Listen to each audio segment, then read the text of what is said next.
That's just quickly sautéed in some hot butter.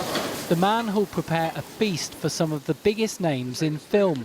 After the BAFTAs on Sunday at the Royal Opera House, the guests will come here to the Grosvenor House Hotel. It's a massive event for the hotel. As a chef, it's very prestigious to be cooking for people like that, to have the opportunity to cook for A-list celebrities. If you plan it properly, then you know it should go well, but at the same time there's still a little bit of butterflies that everybody's actually going to enjoy your food. The first part that we make is the core, which forms the back of the mask. The hard work here has now finished. This is the foundry in West Drayton, where the BAFTA masks have always been made. We've been working with Pinewood Studios since the early 50s, and when the Television Academy joined with the Film Academy, they needed a unique trophy that would symbolise both arts, and we did the prototypes and have done them ever since.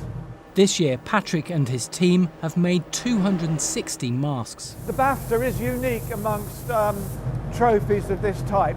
It is a purely handcrafted item.